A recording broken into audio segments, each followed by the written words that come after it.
Isang mapagpalang araw sa ating lahat mga kababayan, Luzon, Visayas at Mindanao at sa mga sulok tayo ng ating mundo. Sana ay nasa mabuti tayo na kalagayan at walang sakit-sakit ang lahat. Ito po si Sir Evan mga kababayan at welcome back dito sa ating YouTube channel. Okay, so magkakabahan ko, isa po sa ating pag-uusapang ngayong araw, itong dating speaker na si Congressman Martin Romualdez. And also pag-uusapan po natin itong bagong speaker, kakaupo pa lang kanina, na si Congressman Faustino Boji D. III. Kasi meron akong nalaman tungkol sa kanya mga kababayan. And I am not sure kung alam na ba ito ng karamihan.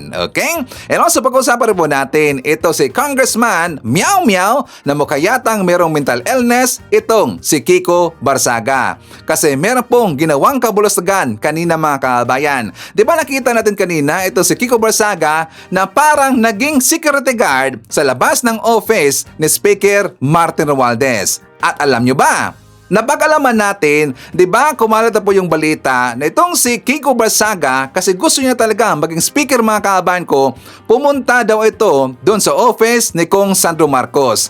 At alam niyo ba yung nangyari mga kababayan? Nung pumunta itong si Kiko Barsaga doon sa office ni Kong Sandro Marcos, mismo inilak niya ang pintuan ni Kong Sandro Marcos makabayan. Isipin niyo yan, siya mismo naglock makabayan kasi nga meron pong lalabas sa atin ng leak info na meron kasi pumunta doon sa office ni Kong Sandro Marcos pero katok sila ng katok, hindi sila binuksan makabayan. Daw, yun ang nangyari. So doon natin nalaman at saka totoo pala talaga makabayan na yan po ang nangyari. Bakit? Kasi mismo po sinabi ni Puno. Di ba kanina po sa kanya interview doon nila kay Katon Yeng, so sinabi niya na itong si Kiko Barsaga nagpunta doon sa office ni Kong Sandro Marcos, inilak yung pintuan at daw, according po sa ating leak info, lumuhod sa harapan mismo ni Kong Sandro Marcos kasi gusto niya maging speaker. Hiningi niya ang suporta ni Kong Sandro Marcos makabayan. O di ba nakaya talaga eh. Mukhang may sinto-sinto makabayan. Gusto niya maging speaker, tas lagi niyang tinitira sa Speaker Martin Romualdez makabayan, tas lagi niyang tinitira yung ibang mga kalyado na Speaker Martin Romualdez, di ba? Yung mga matitino po yung na mga congressman, tinitira niya lagi. Tas gusto niya maging speaker. Gonggong talaga eh. Siya po ay ginawang hero na mga DDS makabayan. Di ba ipinahype siya or inihype siya ng mga DDS ngayon? Ginawang hero, gonggong talaga eh. So mamaya, babalikan natin itong si Kiko Barsaga. And also, pag-uusapan po natin itong grupo na mga Duterte. Kasi sila ngayon ay nagpanik makabayan, di ba? Nagpanik na ngayon ito si Sara Duterte, Pamilya Duterte, si Marcoleta, mga DD senators, sila si Jingo Estrada, si Joel Villanueva, bakit si Ivan? Kasi nga di ba bukas na po yung follow-up hearing ng flood control projects. Ito po ay pangungunahan na ni Senator Panfilo Lacson.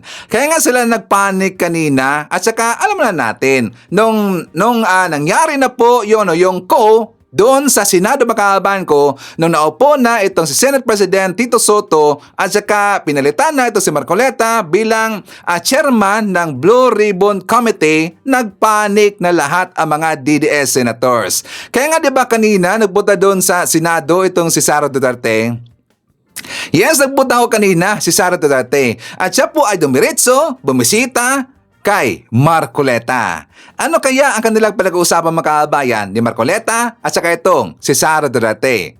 Very, very obvious. Ito po ay tungkol kay Diskaya mga kababayan, di ba? Very, very obvious. Lalo na kumanta ngayon yung abogado ni Diskaya na daw yung ginawang sworn statement ni Diskaya mga kababayan ko, request pala yun ng Senado na ang gagawing sworn statement ng Pamilya Diskaya is only mag-start lang sa 2022 until present mga kababayan. Hindi in-include ang 2016 until 2022. O diba, booking na booking? Ang Senado pala nag-request mga kababayan, baka si Marcoleta. Kaya siya galit na galit, di ba, kay Tito Soto na hindi inaprubahan ni Tito Soto na gawing state witness itong pamilya Diskaya. Galit na galit talaga eh. At mamaya, may papakita ko sa inyo na banggaan, sagutan ng kainitan itong si Tito Soto at saka itong si Marcoleta, makabayan. Ito po tungkol sa Diskaya at saka kay Bryce Hernandez. Okay?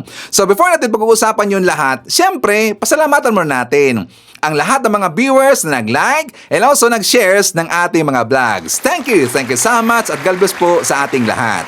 And also, syempre, i-shoutout natin ating mga pinalangga ng mga legends, ang mga senior citizens. Hello po, kumusta ang lahat? At syempre, i-greet natin ng happy birthday si Ma'am Perlita Miranda from Batangas City. And also, happy birthday kay Ma'am Aurora Mercado ng Mangaldan, Pangasinan. At syempre, i-greet natin ng happy birthday ang lahat ng mga viewers na nag-birthday ngayong araw. Happy birthday! Okay, so magkakabahan ko, before tayo babalik doon sa usapin tungkol kay Marcoleta, tungkol sa mga DD Senators, tungkol kay Speaker, bakit Speaker pa rin? Tungkol doon kay Congressman Martin Romualdez at saka sa bagong Speaker, dito muna tayo sa usapin tungkol sa mangyayaring rally this coming September 21, makabayan. Kasi mas lalong uminit at saka mas lalong dumami yung mga ipinakalat na mga fake news na mga DDS na daw sila ay manggugulo sa September 21, makabayan, at gagamitin nila yung mga grupo na mga matitino na magraraling kanilang iha-hijack, makabayan. So meron pong babala at saka paalala si Jam Magno. For more details, let's watch this. Pupunta ka sa September 21 dahil may sinusuportahan kang pamilya, mali ang rason mo sa pagpunta sa rally sa September 21. Kung ang gusto mong gawin sa September 21 ay ipursige na si Speaker talaga ang may kasalanan ng lahat ng problema sa Pilipinas, mali ka na dyan. Kung ang rason mo sa pagpunta sa September 21 ay gusto mong ipalit si Sara Duterte bilang presidente, mali talaga ang kondisyon mo sa utak. Kung gusto mo at rason mo sa pagpunta sa September 21 ay para pababain si PBBM, mali yan, be. Kung ang pakay mo sa pagpunta sa September 21 ay para sunugin ang Malacanang at makikiinggit sa nangyayari sa Nepal at sa iba pang parte ng mundo, mali ang sayo, be. Bakit ko sinasabi yan? Dahil ang kalaban ay ang korupsyon na kailangang magbago dito sa Pilipinas. Ang korupsyon na dapat hindi tayo nagmamalinis kasi alam naman natin na hindi lang ngayon ito kundi talagang dati-rati pa. Kahit nga siguro ikaw nung grade school, may ghost project ka din eh. Na dapat 100 lang yung babayaran, sinabi mong 200 sa nanay mo para kinupit mo na yung 100. O, di ba? Because ingrained na talaga sa kultura ng Pilipinas ang korupsyon. At wala kasing tumindig at nagsabi na talagang hindi na dapat ito gagawin. Ang kaibahan kasi sa ibang mga tao, pag ang inyong rason sa pagpunta sa rally sa September 21 ay para manggulo, please lang, stay at home. Ikakamatay mo pa yan. Dahil sa totoo lang, ang pagpunta sa September 21 at pagtawag, pag-call out, ang pagpapakita na hindi na tayo natutuwa sa korupsyon ay para sa mga sarili natin, hindi para sa mga politiko na makikinabang dito. Ang kahirapan kasi dyan, galit na galit kayo kasi may mga rason kayo na hindi naman nakakatuwa tulad ng pagsuporta ng politiko na hindi naman dapat ang naging focus sa rally na yan. Galit kayo dahil sinabi ko na hindi dapat kayo nagsusuporta ng politiko para sa September 21. Bakit? Kasi dapat loyal tayo sa Pilipinas, be. Loyal tayo sa bansa natin na marami sanang pera pero ang dami-daming magnanakaw.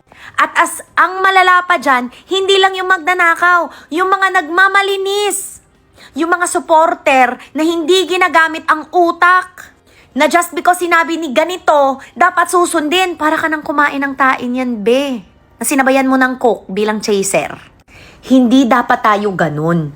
Dapat gising tayo sa katotohanan na dapat may magbago kung gusto natin na may pagbabago sa bansa natin. Hindi si PBBM ang kalaban. Ang kalaban ay ang korupsyon.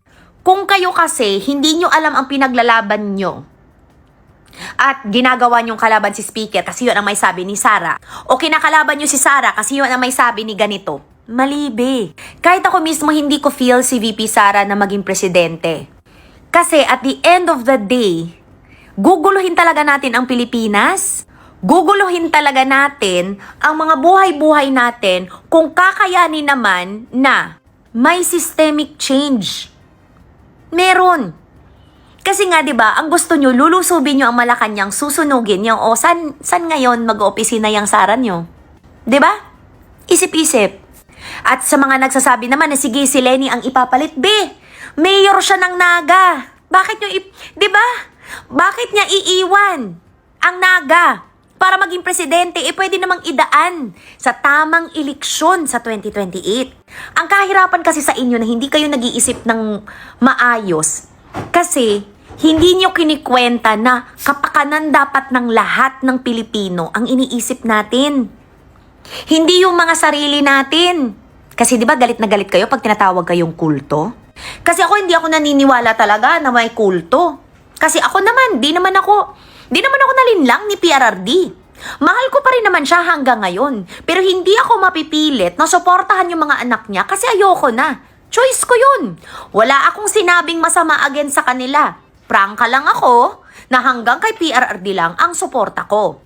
Pero, hindi ko rin talaga i-risk ang buhay ko, pupunta-punta ako sa September 21 para sabihing bring him home. Katangahan, kahunghangan, kabubuhan yan. Huwag niyong gawin yan. Because, uulitin ko, ang makakapauwi lamang kay PRRD ho ay ang pagtapos ng kaso niya sa ICC. Kahit man mag-grant siya ng interim release, hindi pa rin po siya makakauwi rito sa Pilipinas. Napaintindi po ba yan sa inyo? Iba rin ho ang issue ni PRRD sa issue po sa September 21. Kaya bawal doon ang DDS, bawal ang kakamping, bawal ang unity team, bawal talaga pa. Pag ikaw ang rason mo ay para pabagsakin ang gobyerno, mali day, NPA na day, ikamatay na ni mo day. Mali yan. Kaya dapat ginagamitan ng utak. Kasi meron tayo niyan. Kailangan nating kwentahin. Worth it ba? 'Di ba? Hindi yan worth it para sa mga politiko. Kasi kahit ako sinusuportahan ko si Speaker, hindi ko pa rin iisipin na pupunta ako sa September 21 para pabagsakin siya. Hindi. Kasi si Speaker, accountable sa mga bagay-bagay. Kung iimbestigahan siya, hindi rin ako magsasabi, uy, wag mong imbestigahan. Dapat imbestigahan lahat. Hindi dahil guilty, kundi dahil kung walang tinatago, hindi allergic sa accountability. Diyan kasi nagkakamali ang mga DDS. Kasi kayo, para sa inyo, bawal maging accountable sa maling ginagawa. Hindi dapat ganun. Ako personal, hindi ako ganun. Hindi nga siguro din ako konsentidor kasi na tao. Ang kahirapan kasi dyan, mga konsentidor kasi kayo kahit mali na ang ginagawa. Konsentidor kasi kayo dahil nga love and loyalty. Hindi Kasi mismo si PRRD, yun ang hinabilin sa akin. Hindi ako dapat loyal sa politiko. Loyal ako sa kapwa ko, Pilipino. Loyal ako sa panenerbisyo sa bansang to kahit minsan napaka-ungrateful ng mga tao. Kasi at the end of the day, yun ang realidad sa public service. It's a thankless job. Pero dapat, kahit man thankless, make it worth it by fighting for the right reasons. Kaya sorry kung ikinagalit nyo na all of a sudden, ano yung pinagsasabi nyo? Kasi sinabi ko na ayoko si Sara maging presidente, naging kakamping ka ko, huy! Hindi pa rin Kasi hindi ko pa rin pipiliin si VP Lenny or Mayor Lenny maging presidente. Pasensya na ho. Pero kung si Senator Risa naman, baka pwede. Kasi si Senator Risa naman at saka ako, wala namang kaming kinaibahan sa pinaglalaban except for the NPA side of things. Yun lang ang hindi ko talaga matanggap. Yun lang talaga na parte na hindi niya dinenounce ang mga bagay-bagay, ang mga atrocities ng mga NPA na ito. Pero other than that, if the choice goes between Lenny and Risa, pasensya na ho kayo, Risa po ang pipiliin ko. Pero yung Sara Aimee na tandem, pass. Pinagpipilit nyo, di ba, na si Speaker ang tatakbong presidente? Sorry na po, pinagpipilit lang po yan kasi yun po ang gusto na papaniwalaan nyo kasi yun ang naratibo ni Sara simula pa lang, di ba? Na ipinapalabas niya na talagang sinisiraan siya kasi yun talaga ang gusto ni Speaker kasi dapat ipapalabas talaga na super mega ka-duper evil si Speaker. Sorry guys, hindi nyo talaga mapipilit yan. Oo, marami kayong mapapaniwala sa ganyan. Pero at the end of the day, the truth will come out. Because somebody who is not allergic to accountability like the Speaker, na Diyos ko yun pa nagsabi, o di go ahead!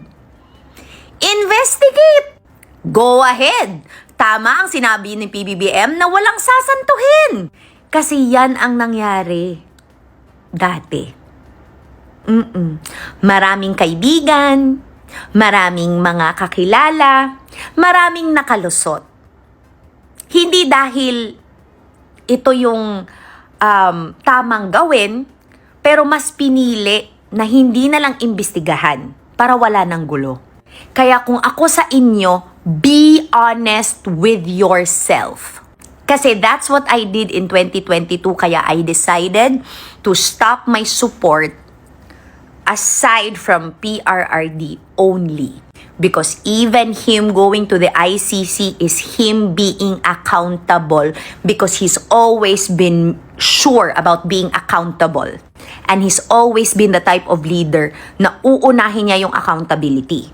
Sana kayo din. Nagkakaintindihan tayo, guys? Ingat! Naniniwala ako na hindi magugulo itong mga kakampings, itong mga dilawan this coming September 21 mga kabayan. Paano ka nakakasiguro, Sir Ivan? Kasi meron kaming communications. Tinatanong ko rin po sila kung ano ang kanilang plano this coming September 21. And according sa kanila, sabi lang, Sir Ivan, don't worry. Kasi nga, peaceful rally lang ang gagawin namin. Yung usual na ginagawa daw nila kapag merong rally mga kabayan. So yun lang po daw ang kanilang gagawin. Ang problema dito kapag sila ay mapapasukan ng mga gonggong na mga salot ng lipunan ng mga DDS ang kanilang grupo. Magrarally yung kakamping si mga dilawan at merong papasok ng mga DDS at yung DDS na yon ay manggugulo, merong ibabato na hindi maganda. Ang maakusahan dito yung kakampings makabayan. So yan po ang malaking problema. So mga kababayan ko, kapag sasama kayo sa rally this coming September 21 mga kakampings, tingnan ninyo kung sino ang inyong nakakasama. Tingnan ninyo kung sino yung mga taong uminsert sa inyong grupo. Baka yan ay DDS na, okay? So ang unang plano ng mga DDS mga kababayan ko ay daw pupunta na lang sila sa Liwasang Bonifacio. Ang isa naman na grupo, doon daw sila sa EDSA Shrine. Yun ang kanilang una daw na plano mga kababayan. How about ang next nila na plano? Hindi na natin alam. But I am very sure, ito magunggong na to, manggugulo ito. This coming September 21 mga kabayan. Okay? So mga kababayan ko, pag-uusapan na natin itong dating speaker, Congressman Martin Romualdez. So it's official. Siya na po ay bumaba sa pwesto at saka napalitan na po mga kababayan. 'Di ba? Matapang niyang iniwan ang pagiging speaker for delikadisa. Kasi nirespeto niya yung Kongreso at saka yung isasagawa or isinagawang investigation sa mga akusasyon sa kanya makabayan. Ganyan katino na lider itong si Martin Romualdez. At ang sabi pa ng mga DDS, tinanggal na daw itong si Speaker Martin Romualdez. Tinanggal ba si SMR? Hindi siya tinanggal. Siya mismo ang nagdesisyon. Alam niyo ba mga DDS na 1 week ho nag-meeting ang mga congressman kasi pinigilan ho ng mga congressman itong si SMR. Ayaw na ayaw ho ng mga congressman na mag-step down sa kanyang posisyon itong si SMR. Suportado ho nila. Pero nagpupumilit pa rin itong si SMR na siya daw ay mag-step down na sa kanyang pwesto kasi harapin niya yung mga akusasyon sa kanya. Ganyan ho katino itong si SMR mga DDS. So ngayon, sabi ng mga DDS, paano daw ako kasi daw natanggal na sa pesto ang amo ko daw makabayan. Yan pong ang word na ginamit nila. Amo ko daw? Amo ko ba si SMR? Hindi ko amo si SMR. At wala pong amo na politiko si Sir Ivan. Wala pong kahit isa na politiko nagbabayad kay Sir Ivan. Si PBBM, kuripot yan. Si SMR, kuripot yan. Pero sila po ay tumutulong sa taong bayan. Hindi po sila nababayad ng mga vlogger. Hindi nila binayaran si Ivan. Aside ho sa taga-Leyte si Ivan, ako po ay naniniwala sa leadership style ni PBBM at saka ni SMR. Diba? Kaya nga sila ay sinuportahan ni Sir Ivan at saka ako po ay pro-Philippines. Sinuportahan ko po ang administration ni PBBM. Kaya nandyan lagi si Sir Ivan, handang ipinagtatanggol si PBBM at saka si SMR. Mga DDS, hindi amo ni Sir Ivan, si SMR at saka si PBBM. Clear na ba? Okay, so mga kababayan ko, sino ang nalungkot dito while pinanood yung speech ni SMR while siya ang nag-step down bilang speaker? Sa Sir Ivan talagang nalungkot ako eh. At the same time, ako po ay natakot pagkakabayan ko. So i-explain natin yung mamaya. But before that, ipapakita ko muna sa inyo ang speech ni SMR. For more details, let's watch this. Ladies and gentlemen, the Speaker of the House will address the body.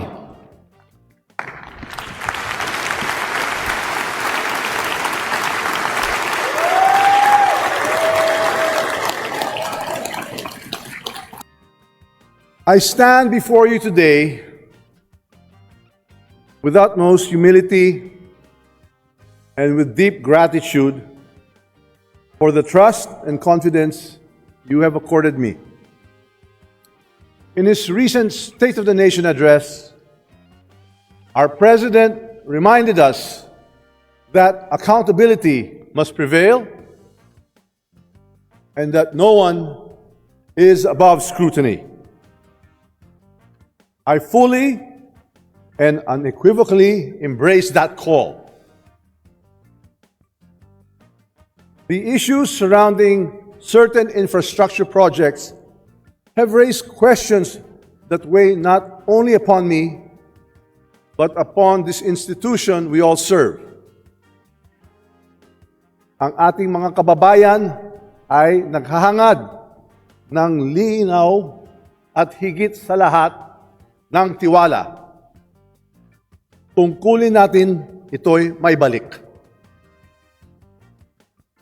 The longer I stay, the heavier that burden grows on me, on this House, and on the President I've always sought to support. And so, after deep reflection and prayer, I have made a decision today, with a full heart and a clear conscience, I tender my resignation as Speaker of the House of Representatives. I do this so that the Independent Commission on Infrastructure may pursue its mandate freely and fully, without doubt, without interference, without undue influence.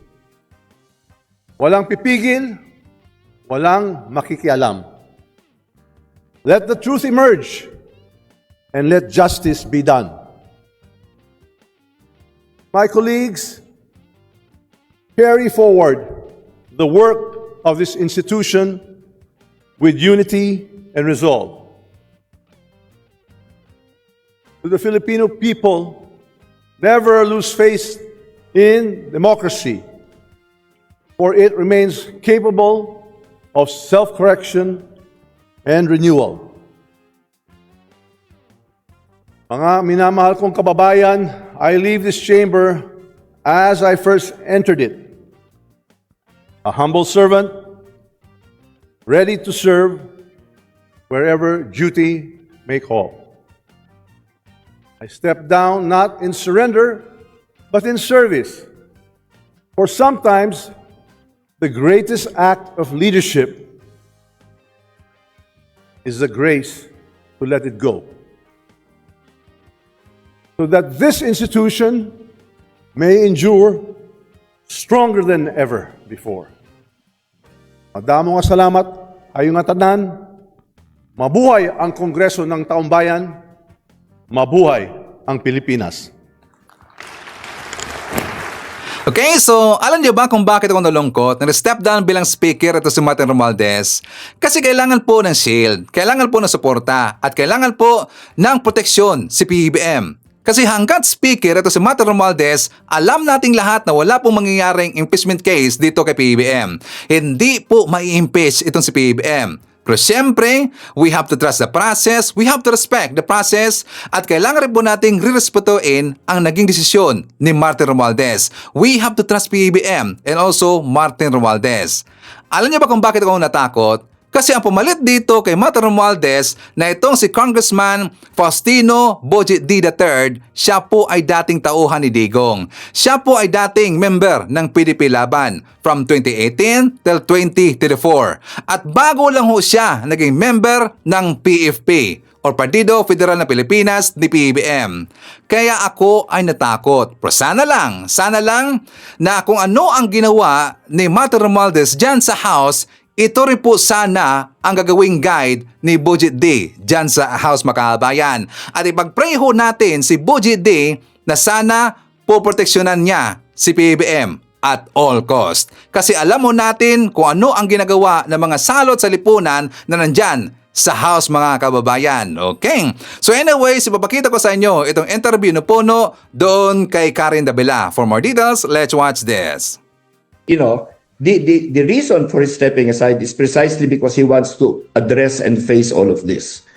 Okay, so I think I'm not painting anyone as a victim here. I was just addressing that issue in terms of propaganda. No? I mean that when he is attacked, he doesn't always answer. So that is why he gets blamed for some things that are really not his fault. Now, as to the things that are his fault, I guess that is why he is stepping aside now and not just going on leave so that he can face it. No, and I think it's good that he will face it. All of these things, the But House, But why won't the insertions in the 2025 budget, why won't it be his fault?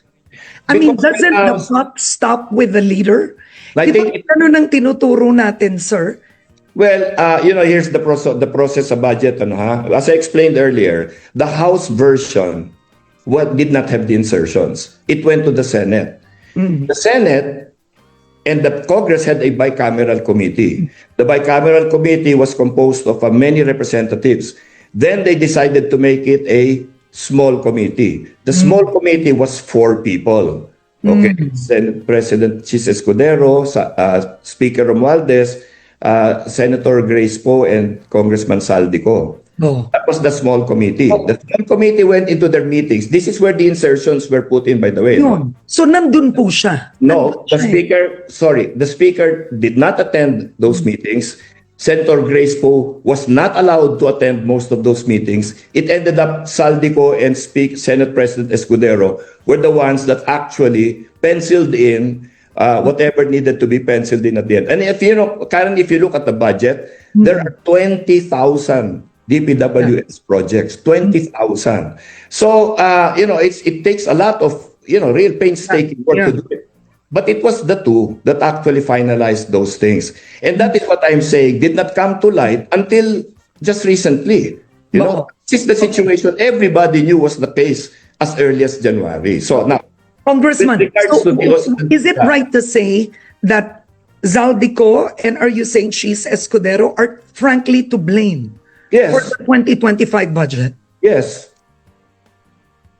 Because then the version that they sent back to the House already included all the insertions. O, di ba kumpirmado na walang kinalaman ito sa Martin Romualdez sa insertion funds, kundi ginawa lang daw yan ng taga-Senado, mga kabayan. At yan rin po'y kinumpirma ni Senator Panfilo Lacson. At yan po'y kasama sa kanilang investigation bukas doon sa Senado sa flood control projects, mga kabayan, na yan po'y kaabang-abang, okay? So before natin pag-uusapan itong mga Duterte at saka DDS senators, syempre i-acknowledge muna natin itong mga viewers na may maraming na-comment dyan sa baba sa ating comment section. So ang nunguna, nandyan si Sampaguita, mayroon siyang 56 na mga comments. Nandyan rin si Robel Ferrer Official, mayroon siyang 53 na mga comments. Esing Mariano, mayroon siyang 11 na mga comments. Nandyan rin si Adura Pampolino, mayroon siyang 10 na mga comments. And ML Porto, mayroon siyang 9 lahat ng mga comments. Okay, so thank you so much. At syempre, i-greet natin ating mga suki, mga early birds. Yun ang una sa pag-comment dyan sa baba sa ating comment section. Nandyan ang una na nag-comment si Maricruz Hernandez from North Carolina, USA. Merna Fernandez, Ruben Guruspi, Eliana Manuel. I-shoutout natin, nandyan po si Lola Lels Filipina Life from South Carolina, USA. Hi to M.E. Florifigo Mapak, Aspernito, Michael Vinas, Rosario Estoche. Nandyan rin po si Radonel Simeon, Terby, Monet Borromeo, Nora Diso. Hi to Ray Padiran. Nandyan rin si Jessie Kim, Perla Medina, Leonida Pasqua, and hi to Virginia Zambrano. Okay, so mga kababayan ko, uunahin muna natin ito si Kiko Barsaga. Bago natin puputahan yung si Sara Duterte at saka yung mga DDS senators. Kasi konektado lahat mga kababayan. Okay? So ngayon, pag-uusapan natin si Kiko Barsaga. Kasi siya po yung congressman na isang meow-meow at mukha yatang merong mental illness mga kababayan. At meron rin pong sinabi ang isang well-known psychiatrist. Before natin pag-uusapan yung sinabi po ng isang well-known psychiatrist, dito muna tayo kay Kiko Barsaga. Kasi itong si Kiko mga kababayan ko, siya po ay nag-ambisyon maging isang speaker. Kaya nga pinuntahan niya yung si Kong Sandro doon sa kanyang office at siya po ay nakikiusap na suportahan daw siya ni Kong Sandro maging isang speaker. O di ba gunggong talaga eh. Si Kong Sandro pa ang kanyang kinausap kabayan, tas ganyan na klase na congressman susuportaan ni Kong Sandro. Kaya nga di ba itong si Kiko Barsaga, siya po ay pumunta doon sa office ni Martin Romualdez. Kasi according sa kanya, nung pinuntahan niya ang office ni Martin Romualdez, hindi po siya pinapasok. Doon na po siya nakastambay sa labas mga kababayan. Parang naging security guard. Kasi according sa kanya, gusto lang daw niyang mag-hi kay Martin and say, kumusta? Congratulations, bye-bye, I hope you enjoy your retirement. Yun lang daw ang gusto niyang sasabihin doon kay Martin Romualdez. Di ba yan po ay sarcastic makabayan? Yan po ay pangungutya no, gunggong talaga eh.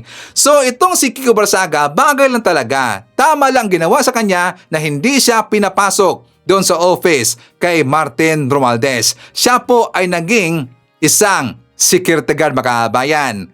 Diba, tingnan nyo, gusto niya maging speaker kasi feeling niya instant ang magiging speaker makabayan. Siguro hindi niya alam na pagbubutuhan muna ng mga congressman bago maging isang speaker ang isang congressman. Siguro hindi alam ito ni Kiko Barsaga mga kabayan, di ba? So ngayon, ang nakuha na boto ni Budget Day, 253. Lahat mga kababayan, 253. Out of 371, 253 lahat ang nakuhang boto ni Budget Day. Yan po'y lampas sa majority vote mga kababayan. Ang nakuhang boto ni Meow Meow, Kiko Barsaga, 0 vote mga kababayan. O, di ba nakakatawa talaga eh. 0 vote ang nakuha niya. Pero siya po ay feeling speaker na.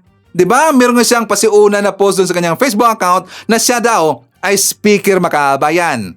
Kasi itong si Kiko Barsaga, sinakyan kasi ng mga DDS at siya rin po ay tinawag na speaker ng mga DDS makabayan. Kaya ang kanyang mindset, speaker na raw siya. Pero ang nangyari dun sa botohan, siya po ay 0 itlog. Walang bumoto sa kanya.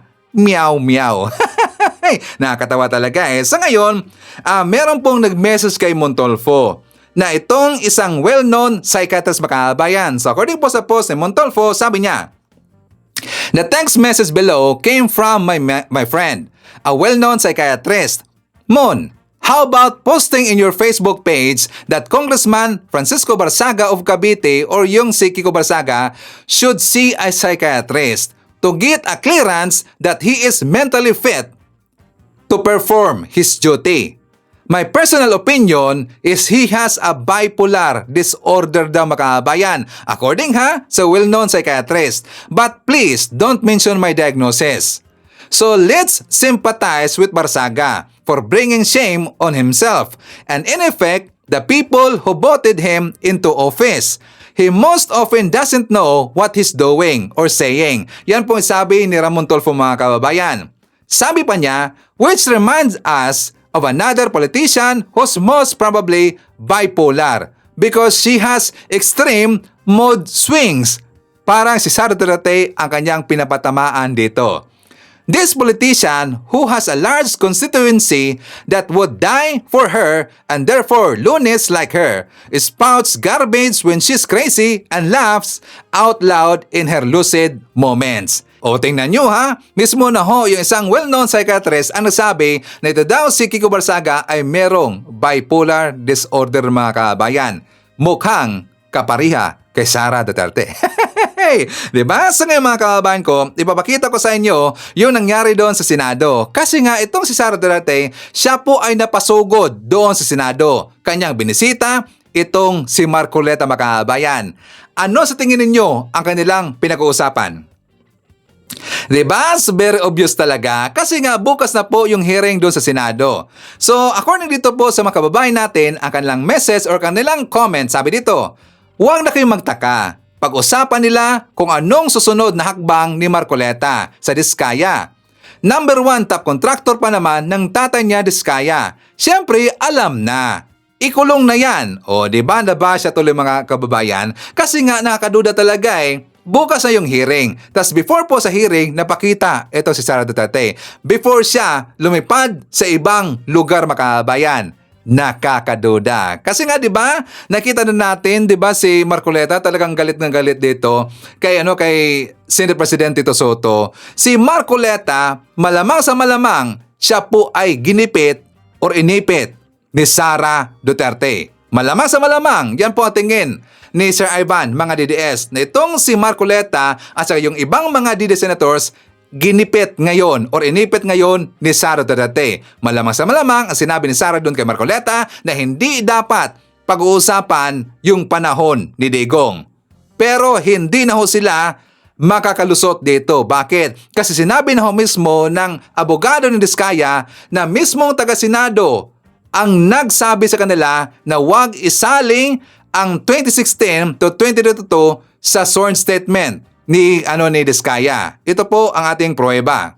Tetlo niya yung kay GMA, at kay Tinoy, and then kay Marcos. Why skip an administration? Hindi, ma'am. Hindi ni-skip. Tumataliman lang po kami. Hindi po. Kung ano po yung nakalagay doon sa invitation ng Senado. Kasi ang sabi doon, maglahad ka ng affidavit mo from July 2022 to present, magbigay ka ng dokumento mo at kung anong impormasyon ang alam mo dyan. Kaya yun po yung pinuntahan ng affidavit. Wala akong selective memory rito. Huwag mo nating ilihis, okay, yung laman ng affidavit. Kasi yung affidavit ho, tumatalima ho kami sa sa gustong mangyari ng Senado nung nagkaroon sila ng letter of invitation. Yun po yung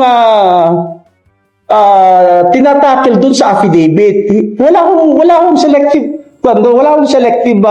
memory. Oh, di ba, Booking? Hindi na ngayon makakalusot itong si Marcoleta. Kasi according po sa abogado ng Pamilya Diskaya, utos ho ng taga-Senado na huwag isaling ang 2016 to 2022 sa sworn statement ng Pamilya Diskaya. Booking na itong si Marcoleta. Kasi siguro siya po ay ginipit ngayon. Inipit ngayon ni Sara Duterte. Kasi alam po ni Sara Duterte na bukas sa hearing po sa Senado, madadali, masasali, masasangkot ang apelido ng Pamilya Duterte bukas sa hearing mga kabayan. At hindi na yan mapipigilan. Bakit? Kasi hindi na po chairman ng Blue Ribbon Committee itong si Marcoleta. Kaya siguro yun po ang rason kung bakit inaway ni Marcoleta itong si Senate President Tito Soto mga kabayan. Ito po ang balita. For more details, let's watch this. Senator Marcoleta was no longer chairman of the Blue Ribbon. No more, because we had already elected It was already Senator Lacson. Lacson, yes. Ibig bang sabihin po, Mr. President, nawawala ng visa yung ginawa namin? Hindi. Ganun po pala. He's still in legal custody. Dapat po igagalang po kung ano yung aming iniwan. Yes, Doon tayo magsisimula. Ang iniwan ninyo, cite in contempt. Hindi and po. illegal Nasa custody legal of the custody Senate. na po ng He was still under the legal custody of the Senate. Mr. President, may I ask for immediate suspension? Session suspended. Ang mainit na sagutang yan ni na Senate President Tito Soto at Senador Rodante Marcoleta sa plenaryo sa Senado noong Miyerkules, ang nagbunsod kaya na ilipat sa Pasay City Jail si Engineer Bryce Hernandez mula sa PNP Custodial Center. Dahilan para maghain siya ng petition for a writ of amparo na sinagot naman ng Senado noong Biyernes. Umaga ng Lunes, lumiham ang abogado ni Hernandez kay SP Soto at Senate President Pro Tempore Panfilo Lacson at hiniling na manaig ang katarungan at pagiging patas para kay Hernandez na ninanais na maibalik sa Senado. Bagay na pinagbigyan ni Soto. Kaya matapos ang pagdinig sa Pasay City Regional Trial Court, binalik na siya sa Senado. Unfair daw para kay Senador Rodante Marcoleta ang tila pagkanlong ng Senado kay dating DPWH Bulacan Assistant Engineer Bryce Hernandez. Habang pinagbigyan kasi si Hernandez, tinabla ang hiling ni Marcoleta na witness protection para sa mag-asawang Diskaya. Yan ang agenda report ni Hannah T. Dinala ni Senator Rodante Marcoleta sa plenary ang kanyang hinaing tungkol sa treatment ng Senado sa naging resource persons ng Blue Ribbon Committee. Tila may special treatment daw kasi kay Bryce Hernandez, ang sinibak na DPWH Bulacan official, at ikinatakot ang di umano'y banta sa buhay niya matapos magdawit ng 2 senador sa flood control scandal. Paano yung buhay ng Diskaya na inimbitahan nila doon? Na binigyan na bigla na lang nating wala man lang tayong aksyon. Samantalang 17 congressmen ang binanggit niya. Hindi niyo ba naisip manganganib din ang buhay niya pero walang nagsalita dito sa atin. Yun po yung aking nakikita. Nakakaduda talaga no kung bakit atatatat ito si Marcoleta na gawing state witness itong pamilya Diskaya. Nakakaduda talaga eh. Hindi kaya yan po ang gustong mangyari ni Sara Duterte? Kaya siguro siya ginipit makabayan. Ngayon, inawan na niya itong si Senate President Tito Soto. So, alam ba nating lahat kung ano ang magiging benepisyo kapag gawing isang state witness ang isang akusado mga kababayan? So, dito natin malalaman. For more details, let's watch this. Kaya naman pala nag-name drop itong mga Diskaya na mga allegedly involved daw sa katiwalian sa flood control projects. Gusto palang mag-state witness. Ano kaya ang kapalit? Ako si Jairo Bolledo, main course para sa episode na ito ng Order in the Court, ang konsepto ng state witness. Nagiging state witness ang isang tao sa ilalim ng Witness Protection Program ng Department of Justice. Hindi ito any lang. Batas po ang gumawa dito under Republic Act No. 6981. Kung involved ka man sa krimen, maaari ka pa rin maging state witness. Basta, hindi lang ikaw ang pinaka-guilty sa lahat ng mga kasangkot. Qualified ka kung may alam ka sa isang krimen na naganap at willing ka mag-testify. Pwede rin na involved ka sa krimen pero nagka-change of heart ka at gusto mo nang tumistigo laban sa mga kapwa mo na involved. Even po yung mga testigo sa mga congressional probes katulad po ng pagsusuri dito sa mga flood control projects, maaari po maging state witness ang mga testigo nila. Ito yung target ng mag-asawang Sara at Curly Diskaya. Marami kasing benefits under the Witness Protection Program. Among the benefits include security, secure na pabahay, travel allowances, at maging free hospitalization kung ikaw po ay isang state witness. Pero, ang pinakahabol talaga ng mga state witnesses usually ay proteksyon mula sa mga kaso. Pag state witness ka kasi, hindi ka pwedeng kasuhan. May immunity ka po against criminal prosecution. Kaya baka all out itong mag-asawang Diskaya sa pag-name drop ng mga kongresista at DPWH officials na allegedly involved sa katiwalian. Pero mukhang malabong tanggaping state witness itong mag-asawa. Kasi kung si Senator Rodante Marcoleta, ang dating chairperson ng Senate Blue Ribbon Committee, ay inendorso ang mag-asawa, ekis itong mag-asawang Diskaya kay Senate President Tito Soto. Because at the end of the day, itong si Soto bilang Senate President ang mag-a-approve kung pwede bang mag-apply as state witness itong mag-asawa. May mga inconsistencies at red flag kasi sa testimony ng mag-asawa sa House at sa Senate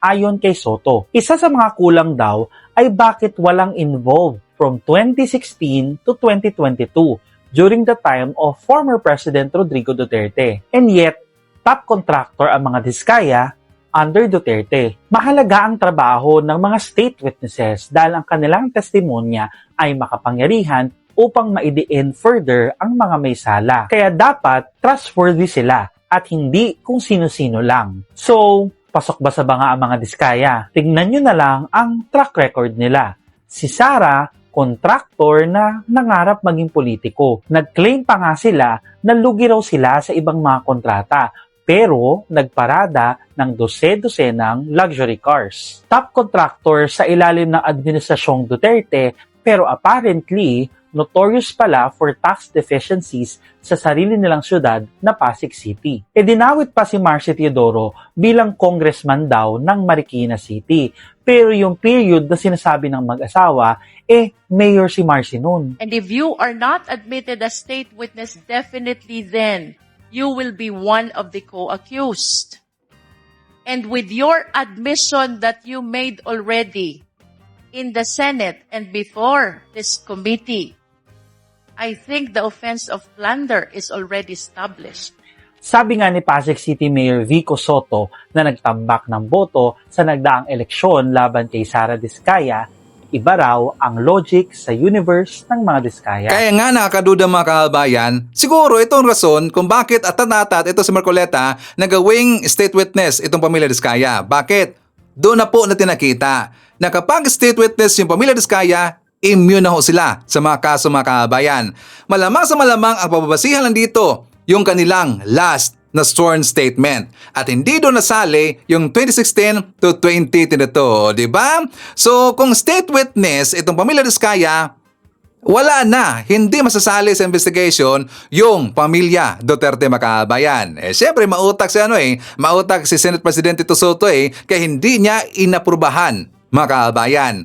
Kaya galit na galit ngayon ito si Marcoleta. Hanggat meron pong lumabas na daw merong binayaran or meron daw or baka itong senador na to nang hingi ng billion pesos sa isang kontraktor para kanilang proteksyonan. Ito ngayon ang kumalat mga kababayan. For more details, let's watch this. Balitaan na ba ninyo? Sino ba yung senador daw na nanghingi ba o binigyan? Wow, 1 billion pesos. Kaya yung tanong natin kasi hindi natin alam kung paano. Kung nanghingi o kusang ibinigay. 1 billion pesos. Galing daw sa kontraktor para lang po pagtakpan siya dito sa ongoing investigation ng Senado. Wow! Sa bagay, yung 1 billion pesos, barya lang yan sa mga malaking kontraktor. Dahil ang kinita nga nila, billion-billion, baka nga trillion O baka maraming billion. Dahil nga sa ghost project, substandard project, na halos mahigit ng 12 taon o mahigit ng 1 dekada. Mula ng Duterte administration hanggang Marcos administration, unang 3 taon ng Marcos administration, talaga nagpasasa ang mga kontraktor. Kaya nga itong pumutok na balitang 1 billion pesos na hiningi o ibinigay ba sa isang senador? Wow, senador na naman ang binabanggit dito. Sino kaya? So another investigation ito? O ang pinakamagandang advice natin bilang tayo ay Pilipino, makiramdam tayo. Sinong senador ang pwedeng pumapabor sa kontraktor? Sinong senador ang pwedeng ang galaw ay pabor sa iniimbestigahan sa halip na idiin, sa halip na papanagutin, pero ang dating tagapagtanggol, mapagsuri tayo. Kasi wala pong aamin. Kahit na pilipitin mo ang liig ng mga senador, hindi aamin sila inopera ng 1 billion o tumanggap ng 1 billion or humingi ng 1 billion. Walang aamin yan.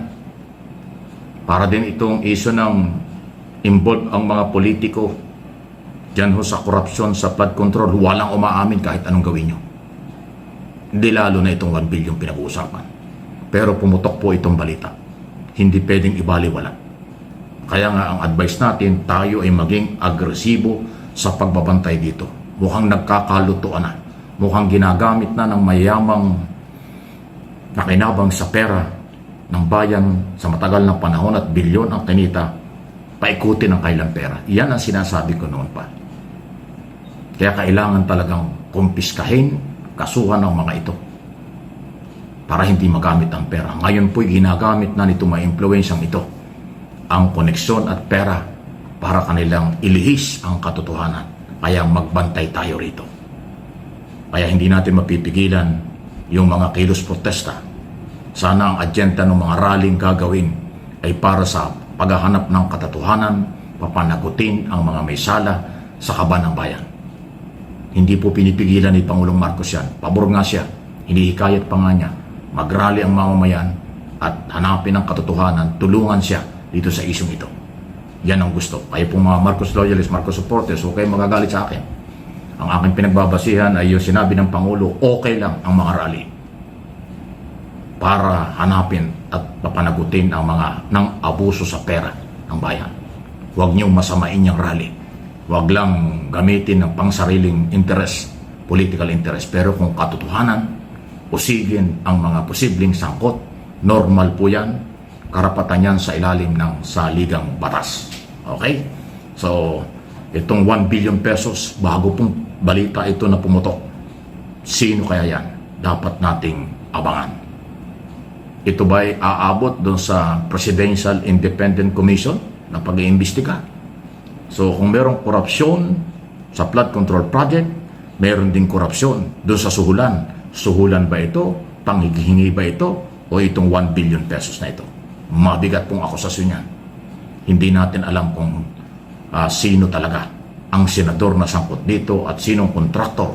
Kung yung mga gugunita, sinabi ng mga district engineer, lalo na po yung si District Engineer Calalo, doon sa lalawigan ng Batangas na nahuli sa entrapment operation dahil sinusuhulan si Congressman Libiste.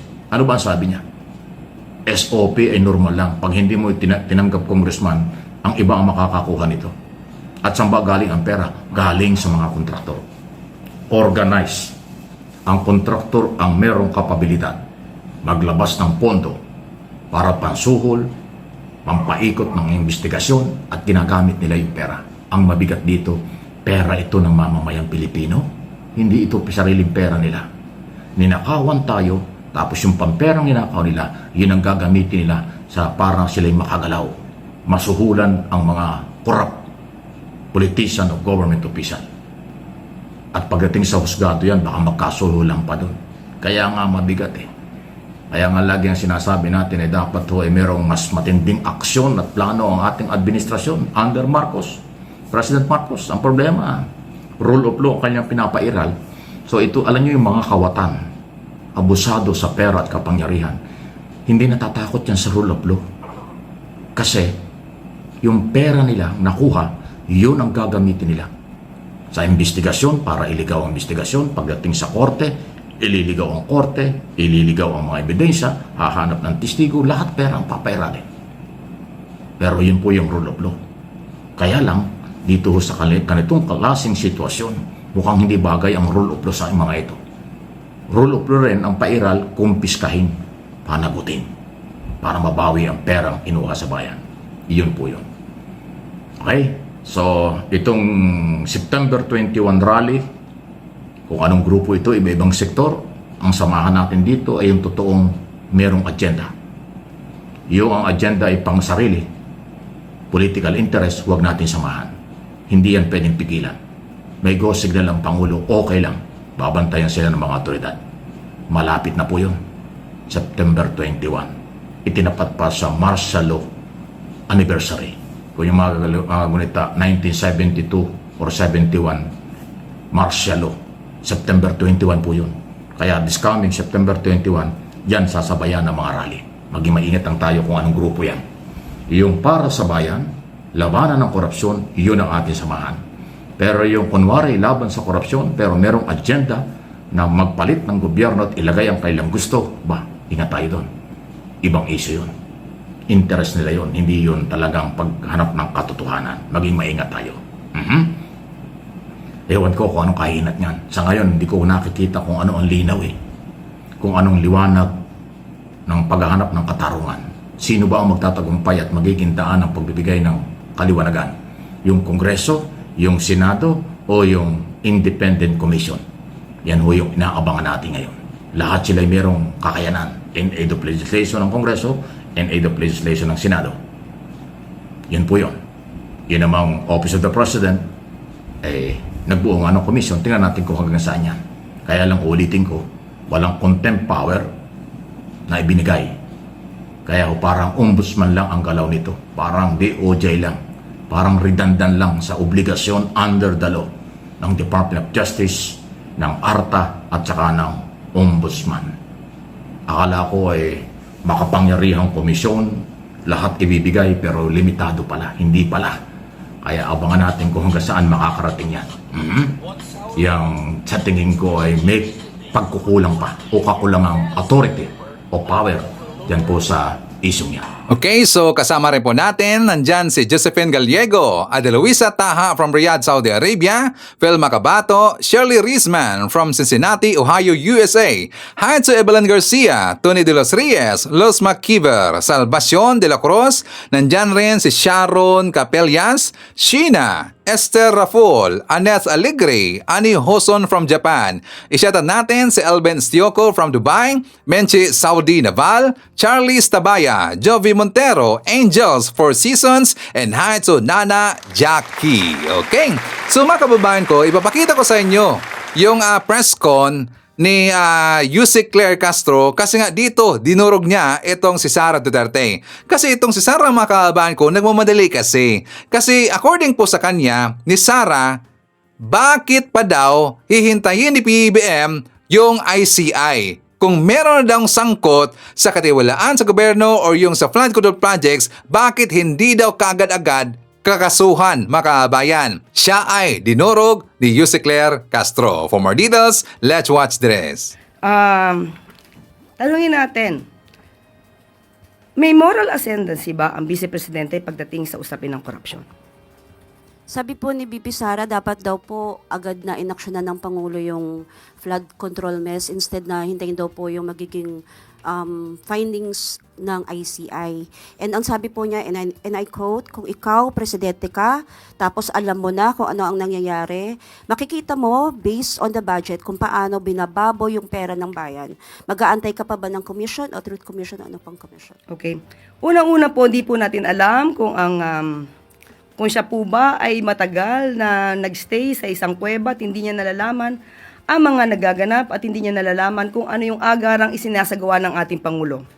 Siguro po kakailanganin niya na po ng mataas na grado na salamin or kaya hearing aid para madinig niya kung anuman ang lahat ng ginagawa at mga inuutos ng Pangulo sa mga law enforcement agencies, sa mga investigating bodies, kasama na po ang pagbuo ng ICI. Uulit-ulitin po natin, dahil paulit-ulit naman po lamang ang sinasabi na issue ng Vice Presidente. Ang pag-iimbestiga po ay hindi po kailangang isang araw lang. Hindi po naniniwala ang Pangulo sa isang EJK style, walang imbestigahan, libingan ang hantungan. Ang gusto ng Pangulo, due process. At hindi po dapat lamang na puro salita or kaya pangako. Matatandaan natin na may nangako noong nakaraang administrasyon, 3 buwan hanggang 6 na buwan ay masusugpo ang korupsyon. Kung meron naman pong sistema ang Vice Presidente, kung paano agara masusugpo ang korupsyon na ito, sana po ay hinilig niya na rin po ito at ibinigay sa kanyang ama. Pero bakit hindi kaya? Siguro ito ang dahilan kung bakit hindi rin nasugpo ang korupsyon noong panahon ng nakaraang administrasyon. Dahil umamin mismo ang dating Pangulo na siya mismo ay kurap. Inamin niyang nagnanakaw siya, pero naubos na. So, ito pong article na to ay 2017. Halos mahigit 1 taon na nakaraan bago after siya mangako na 3 buwan hanggang 6 na buwan matatapos ang korupsyon. Sasabihin natin kung anong sinabi niya rito, and I quote, "Hindi ako nagmamalinis, marami rin akong nanakaw, pero naubos na. So wala na." End of quote. So, 2017 ito, sana naibigay na rin niya sa kanyang ama kung paano agarang masusugpo ang korupsyon. Oh, di ba? Basag. Back to you, Sara Duterte. Paipal pa kasi. Hindi niya kasi alam yung mga sinasabi ni Digong noon, mga kabayan. Di ba? Ito si Digong, puro lang daldal, puro lang ngaw-ngaw, na kanya daw susupuin yung korupsyon sa bansa natin in just 6 months. Nangyari ba? Hindi. Bakit? Kasi mismong si Digong, corrupt na opisyal. Back to you, Sara Duterte.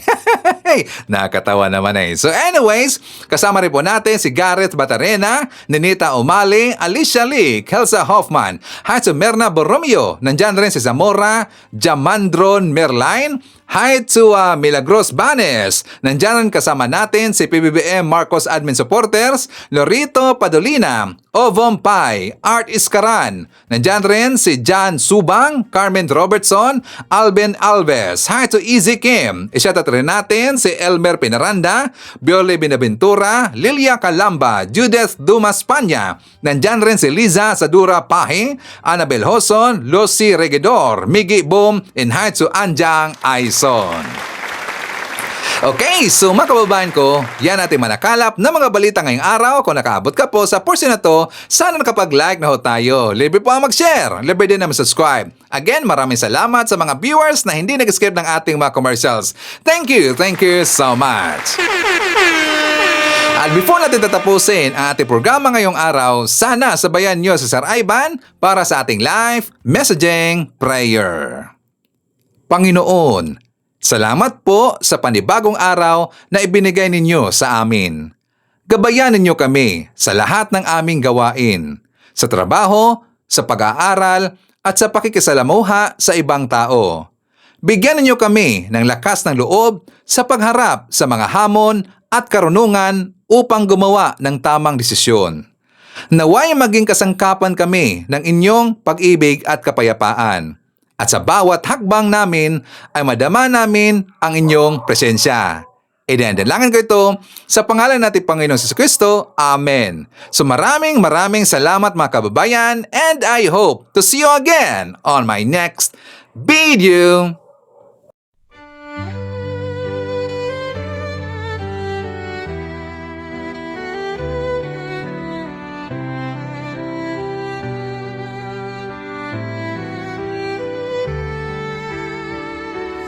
Bawat hakbang, tinik ang iyong daan.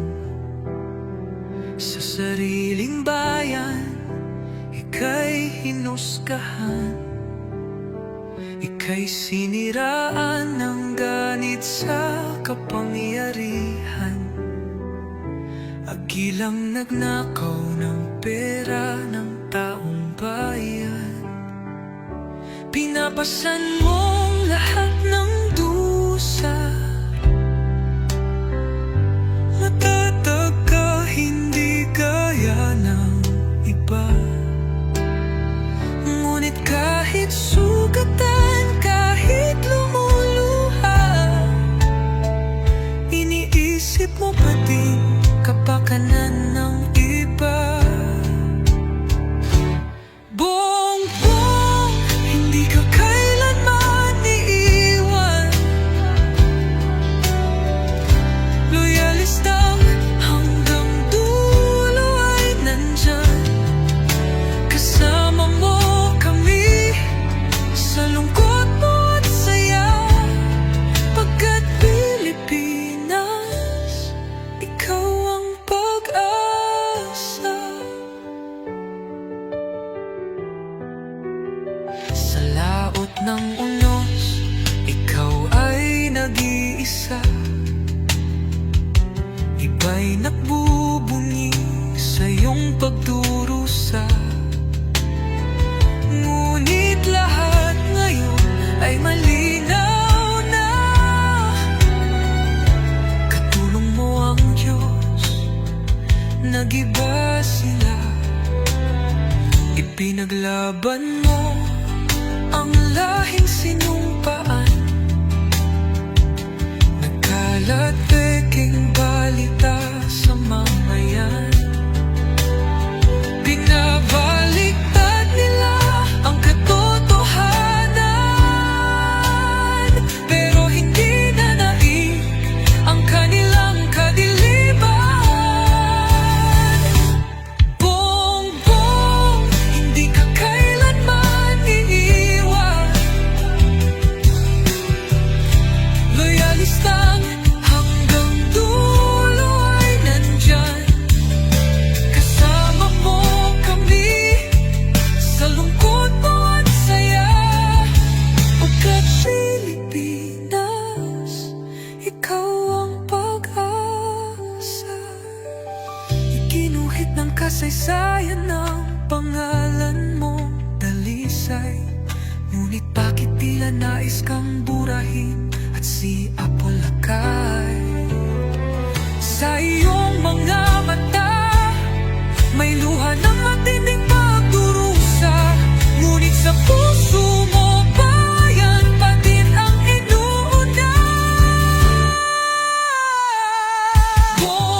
Sa sariling bayan, ika'y hinusgahan. Ika'y siniraan ng ganit sa kapangyarihan. Hagilang nagnakaw ng pera ng taong bayan. Pinapasan mong lahat ng